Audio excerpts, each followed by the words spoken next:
Hello friends, আজকে আমি শুটকি রান্না করতেছি।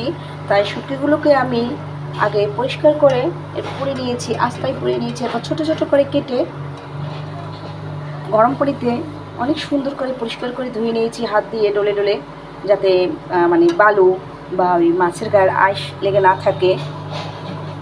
এরপরে আমি রসুন কুচি কুচি করে কেটেছি, তেলের উপরে রসুন দিয়ে মাছটা হালকা ভেজে নিয়েছি রসুনের সাথে। ভেজে নিয়ে এরপরে দিয়ে দিয়েছি লাল মরিচ, হলুদ। আর আপনার রসুন ছাড়া কিছুই দরকার হবে না এর সাথে। এরপরে আমি শুটকিটাকে ভুনা করতেছি। শুটকিটা যখন ভাজা হয়ে গেছে এরপরে দিয়ে দিচ্ছি আলু। এখন আলু দিয়েও কষানো হয়ে গেছে, এখন আমি দিয়ে দেব পরিমাণ মতো পানি। এরপরে সেদ্ধ হলে আমি মাখা মাখা করে নামিয়ে ফেলবো। এগুলো আমার শুটকি রান্না। আসলে শুটকি রান্না সবাই করতে পারে না, আর আমার হাতে শুটকি রান্না যে খাবে সে মনে করবে আমার তো শুটকি খুবই পছন্দ। আজকে শুটকিটা রান্না এত মজা হয়েছে যে বলার মতো, আমি মনে হয় চিটেপুটে খাবো।